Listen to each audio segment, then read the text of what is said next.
नमस्कार दोस्तों, मेरा नाम सुभाष है और आज मैंने एक ह्यूमन फिगर रेफरेंस लिया है। तो चलो वीडियो के साथ साथ हम बात करते हैं। तो सबसे पहले हमें क्या करना है, हमें वही प्रैक्टिस करनी है, थोड़ी सी अपने हाथ को मूव करना इधर उधर। प्रैक्टिस के लिए आप सर्कल बना सकते हो, स्ट्रेट लाइन बना सकते हो, या एस करो सी करो, या कुछ और बना सकते हो।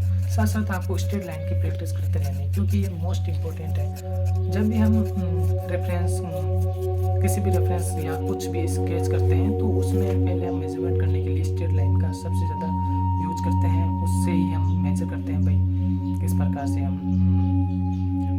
स्ट्रेट लाइन में हम जब भी कन्वर्ट करते हैं किसी रेफरेंस को तो आसान हो जाता है, इसलिए हम स्ट्रेट लाइन को पहले बनाते हैं। तो जो मैंने ये रेफरेंस लिया है तो उसमें आपको आप ध्यान से ऑब्जर्व करोगे तो आपको ये 2-3 लाइनों में पूरा जो हमारा रेफरेंस है वो कवर होता दिख रहा होगा। तो जैसे ये लगभग 3-4 लाइन में पूरा कवर हो रहा है। जैसे एक सामने फ्रंट में हो गई, एक पीछे बैक साइड में हो गई, एक ऊपर है और एक नीचे। तो जब हमें पता तो भाई स्ट्रेट लाइन में कन्वर्ट करना है, तो लेकिन जब हमें कैसे पता चलेगा भाई इस लाइन को इतनी बड़े बनाना है और इस लाइन को इतने नीचे लाना है, इतने ऊपर रखना है, वो कैसे पता चलेगा। तो मैं ये सोचता हूँ कि कोई भी एक लाइन हमें पहले ड्रॉ कर लेनी है, बना लेनी है स्ट्रेट लाइन, और फिर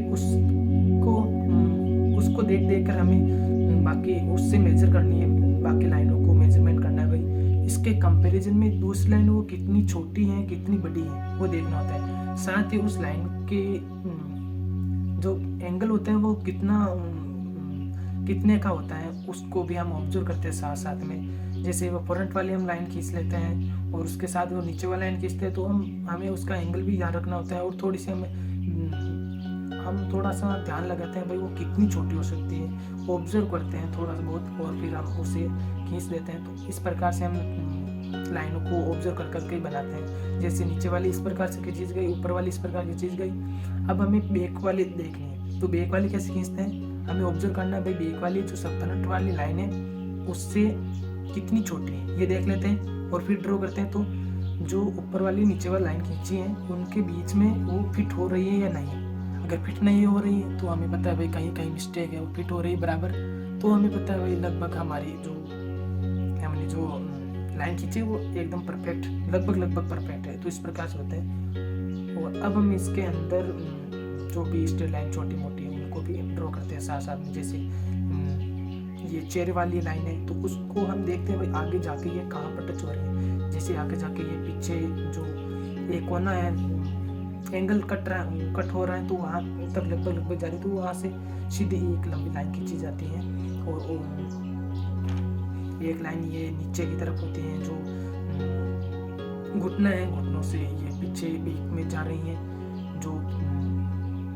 जो ड्रेस के वो बंधा हुआ है उससे होकर जा रही है, तो ये एक स्ट्रेट लाइन बन जाती है। इस प्रकार से हम स्ट्रेट लाइन को ऑब्जर्व करके बनाते जाते हैं। और एक जब हम ये 2-3 बड़ी लाइन स्ट्रेट लाइन को कवर कर लेते हैं तो उसमें हम धीरे धीरे बाद में छोटी स्ट्रेट लाइन को बनाते जाते हैं। हमें जब हम बड़ी कोई भी स्ट्रेट लाइन बनाते हैं तो हमें उसमें ये नहीं देखना होता है भाई कौन सा छोटा सा एरिया बाहर रह गया है, ज़्यादा अंदर रह गया है, ज़्यादा जगह बाहर छूट गई है। हमें बस उसको स्ट्रेट लाइन में कन्वर्ट करना होता है, ये ज्ञान रखना होता है हमें। तो इस प्रकार से हम ड्रॉ करते हैं। ऐसा नहीं है कि मुझसे भी गलती नहीं होती है, हाँ सभी से थोड़ी बहुत मिस्टेक होती रहती है, लेकिन हम जितनी ज़्यादा प्रैक्टिस करते हैं उसके साथ ये गलतियाँ सुधरती जाती हैं। तो अभी देखो जो मैंने अभी स्केच अभी तक जो मैंने स्केच किए हैं उसमें देख सकते हो आप जो घुटने का भाग है वो ज़्यादा आगे आ रखा है। तो इस प्रकार से मिस्टेक होती है, लेकिन जब हम इन चीज़ों को ऑब्जर्व करते जाते हैं आगे तो हमें पता चलता है कि भाई वो कहाँ तक हो सकता है। इस प्रकार से ऑब्जर्व किया जाता है। तो हम इस प्रकार से बार बार ऑब्जर्व करते हैं चीज़ों को, तो हमें अपना पता चलने लग जाती है। जब हम बार बार इन चीज़ों को मिटाकर सही करते हैं, तो जैसे मैं अभी मिटा कर वापस ठीक कर रहा हूँ उसको, भाई ये लाइन ज़्यादा आगे है क्योंकि जो सिर से जो स्ट्रेट लाइन आ रही है वो घुटने से थोड़ी दूर होती हुई जा रही है। तो इस प्रकार से इसको हम वापस मिटाकर उसको थोड़ा सा पास करना होगा। हम एक लाइन को जब भी खींचते हैं तो उसको आगे देखते हैं वो आगे जाके कहाँ पर टच हो रही है। तो इस प्रकार से हम चीज़ों को देखते हैं। शुरू में हमें बड़ी बड़ी स्ट्रेट लाइन खींचनी होती है और बाद में उनमें हम छोटी छोटी स्ट्रेट लाइन बना लेते हैं। हमें पता होता है भाई यहीं तक ही हमारी लाइन है, वो इससे बाहर नहीं जाएगी, इसके अंदर ही रहेगी, ये हमें पता चल जाता है फिर। वरना शुरू में ही हम छोटी छोटी चीज़ों को देखना शुरू हो जाते हैं। भाई जो चेहरे में छोटी छोटी नाक कहाँ पर आएगा, मुँह कहाँ पर आएगा, बाल एक एक बाल देखते हैं तो हमारा ध्यान वो डाइवर्ट हो जाता है, हम छोटी छोटी चीज़ों में खो जाते हैं।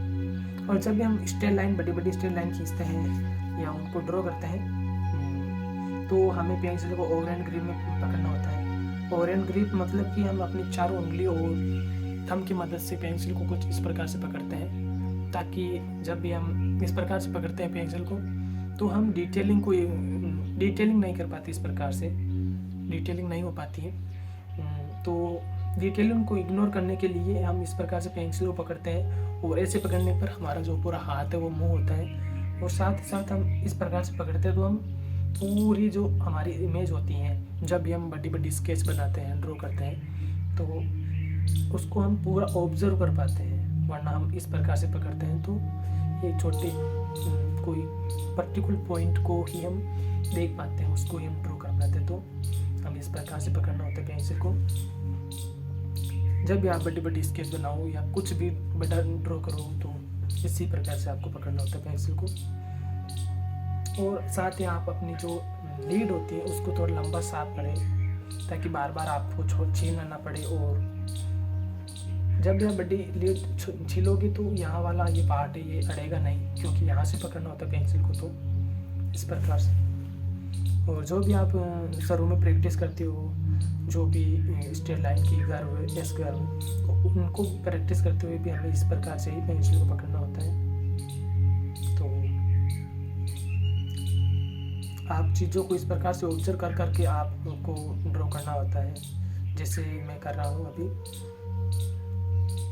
आप साथ साथ में इसको ड्रॉ भी कर सकते हो। आई होप मैंने जो समझाया आपको समझ में आया होगा। तो यही था आज का वीडियो, मिलता है किसी नए टॉपिक के साथ।